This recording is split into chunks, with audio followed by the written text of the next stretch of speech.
सबसे पहले आपको बताऊँ शंकराचार्य ज्योतिष पीठाधीश्वर अभिमुक्तेश्वरानंद सरस्वती जी महाराज ने जब से यह घोषणा की है कि बिहार विधानसभा के सभी 243 सीटों पर गौ भक्त प्रत्याशी उतारे जा रहे हैं, उसके बाद से ही 2 पार्टियों के अंदर बेहद बेचैनी देखी जा रही है। उन 2 पार्टियों के समर्थक मीडिया में भी भयंकर बेचैनी देखी जा रही है। सबसे पहले आपको बता दूं कि शंकराचार्य जी 33 दिनों की बिहार यात्रा पर हैं। बिहार के एक-एक जिला का वो दौरा कर रहे हैं और वहाँ अपने गौ भक्तों से अपील कर रहे हैं कि आप अपना वोट कम से कम गौ भक्त को दीजिए ताकि गौ हत्या के पाप से आप और आपकी आने वाली पीढ़ियाँ बच सकें। अन्यथा गौ हत्या के पाप यदि आप किसी गौ हत्यारी पार्टी को वोट देते हैं, उस पार्टी के प्रत्याशी को वोट देते हैं, तो आप भी गौ हत्या के उतने ही ज़िम्मेदार हैं और ये शास्त्र कहता है। उन्होंने गौ मतदाता संकल्प यात्रा शुरू किया है और उसमें उन्होंने कहा कि 243 सीटों पर गौ भक्त उतारे जाएँगे।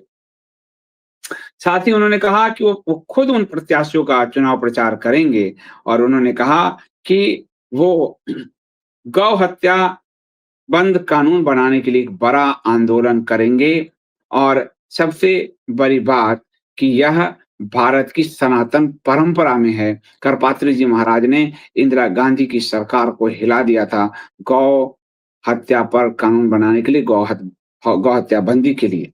हमारे शास्त्रों में आता है जब जमदग्नि ऋषि की गाय खोलकर ले गए सहस्त्रार्जुन, इतने वीर सहस्त्रार्जुन, तो जमदग्नि ऋषि जी ने इसका विरोध किया और सहस्त्रार्जुन यानी सत्ता प्रतिष्ठान ने उनकी हत्या कर दी। उसके बाद परशुराम जी जो मानव इतिहास के प्रथम आंदोलनकर्ता है, वो एक धर्मगुरु थे, वो एक ब्राह्मण थे।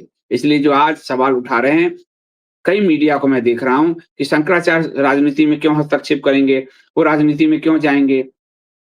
भारत की राजनीति को शुद्ध करने का काम ब्राह्मणों ने ही, धर्मगुरुओं ने ही किया और सहस्त्रार्जुन को मारकर इसकी शुरुआत स्वयं भगवान श्री परशुराम जी ने की थी, जो एक धर्मगुरु ही थे और जो एक ब्राह्मण ही थे।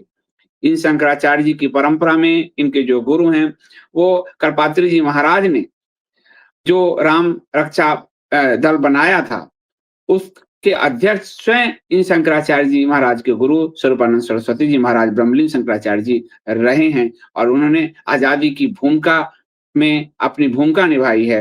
राम मंदिर आंदोलन में शंकराचार्यों की भूमिका क्या रही? आप ये समझिए कि कोई भाजपा का बड़ा नेता गिरफ्तार नहीं हुआ, पर शंकराचार्य जी को गिरफ्तार करके जेल में डाला गया, इनके गुरु को। इसलिए गौ रक्षा के लिए ये लगातार इनकी पूरी परंपरा जो है इसके लिए संघर्षरत रही है और गौ रक्षा के लिए इंदिरा गांधी की गोली सहने से भी उस समय के साधु संत नहीं चूके थे। इसलिए स्वामी अभिमुक्तेश्वरानंद सरस्वती जी महाराज सनातन धर्मियों से ये अपील कर रहे हैं कि वो गौ माता को राष्ट्रमाता घोषित कराने के लिए अपने वोट गौ भक्त प्रत्याशी को ही दे। जब राष्ट्रमाता घोषित हो जाएगी, जैसे राष्ट्रीय पक्षी आपका मोर है, तो मोर की आप हत्या नहीं कर सकते। उसी तरह यदि आपकी राष्ट्रमाता घोषित हो जाएगी तो गौ हत्या नहीं होगा। शंकराचार्य ने कहा कि सनातन धर्म की रक्षा तभी संभव है जब गौ माता का संरक्षण हम करेंगे। गौ रक्षा केवल आस्था का विषय नहीं है, बल्कि हमारे समाज और संस्कृति की आधारशिला है। उन्होंने सभी राजनीतिक दलों पर निशाना साधते हुए सभी राजनीतिक दलों पर निशाना साधा, पर 2 के पूंछ में आग लगी, वो आगे बताऊंगा कि वे राष्ट्रीय दलों से गौ माता को राष्ट्रमाता घोषित करने पर समर्थन मांग चुके हैं सभी दलों से, लेकिन किसी दल ने लिखित या मौखिक समर्थन नहीं दिया। मजबूरी में उन्हें बिहार विधानसभा चुनाव में गौ भक्त प्रत्याशी उतारने पड़ रहे हैं। सभी सभी पार्टियों के पास उन्होंने पत्र लिखा कि आप गौ माता को राष्ट्रमाता घोषित करने के लिए अपना समर्थन दें। आपको ध्यान होगा महाराष्ट्र में ये समर्थन जो पहले शिवसेना में थे, फिर शिवसेना तोड़कर भाजपा के साथ सरकार बनाई, एकनाथ शिंदे ने दिया और राजमाता गौ को घोषित किया। इसका परिणाम यह हुआ कि पहली बार महाराष्ट्र में बड़ी संख्या में जो है भाजपा को सीट आई, लेकिन भाजपा ने शिंदे को क्योंकि वो गाय के प्रति उन्होंने राजमाता शब्द उपयोग किया, इसके लिए अध्यादेश लाए, कानून बनाया।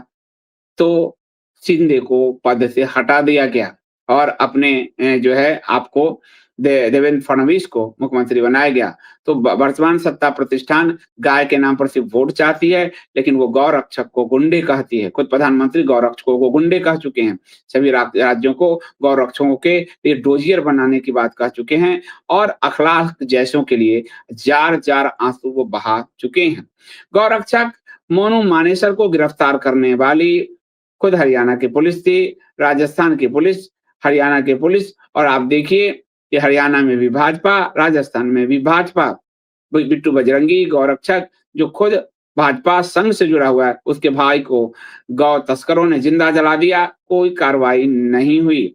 इसके अलावा गौ जो बीफ एक्सपोर्ट कंपनियां हैं, उससे भारतीय जनता पार्टी खुलकर चंदा लेती है। ये इलेक्ट्रल बॉन्ड घोटाले में स्पष्ट रूप से खुल चुका है। इसके अलावा जिंदा पशुओं को विदेश भेजने का जो कुचक्र षड्यंत्र ये भाजपा की मोदी सरकार ने ही रचा, जिस पर जैन साधुओं के विरोध के कारण वो इसे वापस लेना पड़ा।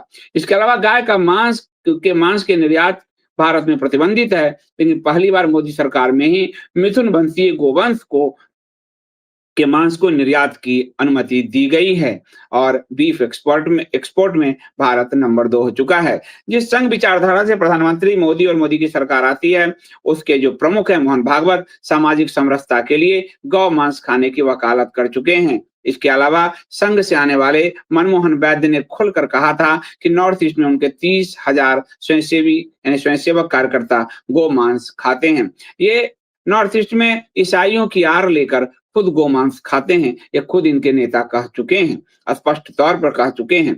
और ऐसे में जब गौ सभी दलों से इन्होंने समर्थन मांगा तो किसी दल ने नहीं दिया। भाजपा सत्ता में है, वो तो क्यों देगी। और इन्होंने शंकराचार्य जी ने कहा कि ये चुनाव सनातनियों की गिनती और धर्म की रक्षा के लिए लड़ा जा रहा है। आपके जीतने हारने की बात नहीं है, बात है कितने सनातनी हैं देश में, वही लड़ सकते हैं। 100 मतलब 1 सवा लाख के बराबर जो कहा गया है वही बात है। जितने सनातनी 100 सनातनी है, 100 इतने ही सनातनी होंगे। बाकी हिंदुत्ववाद के नाम पर पसमंदावाद, गाय के मांस के साथ रोटी खाने वाले, पसमंदा का तुष्टीकरण करने वाले, पसमिंदा पॉलिसी चलाने वाले, राष्ट्रवाद के नाम पर पाकिस्तान की बिरयानी खाने वाले, राष्ट्रवाद के नाम पर पाकिस्तान से क्रिकेट खेलने वाले, राष्ट्रवाद के नाम पर चीन को जमीन देने वाले, ऐसे जो दोहरे चरित्र के लोग हैं और सनातन धर्मी तो नहीं हो सकते।